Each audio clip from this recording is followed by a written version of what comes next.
Magandang umaga mga ate ko.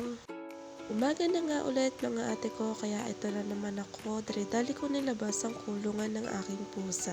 Kasunod ang kanilang cat litter box mga ate ko, dito ko muna ilalagay sa isang kulungan.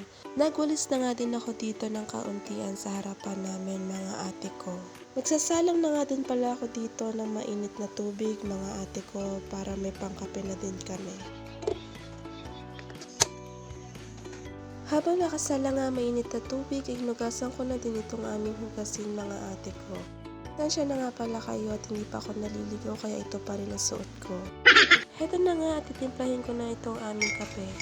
Napakasarap nga magkape sa labas ng bahay mga ate ko.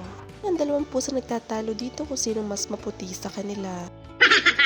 Heto nga si Aling Riri ay hindi na mapakali dahil siya ay nagugutom na nga daw kaya ako'y sinusundo. Abay, teka lang Aling Riri, nagkakape pa kasi ang ate mo.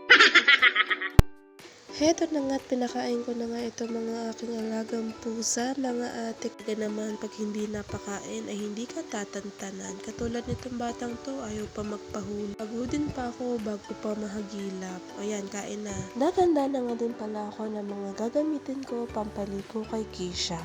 Warm water ang gamit ko mga ate at ito ang kanyang tawag. Sa pagpapaligo nga ng mga pusa, mga ate ko ay para na din kayo may batang pinapaliguan. Kailangan nyo din mag-ready ng gamit bago liguan at pagkatapos liguan. Kasi sa sobrang likot paliguan ng pusa ay ewan ko na lang kung makahanap pa kayo ng towel. Ginagawa ko ay nakahanda na yung towel sa isang tabi para kukuhain ko na lang. Para ka din kasi nagpapaligo ng bata dito mga ate ko.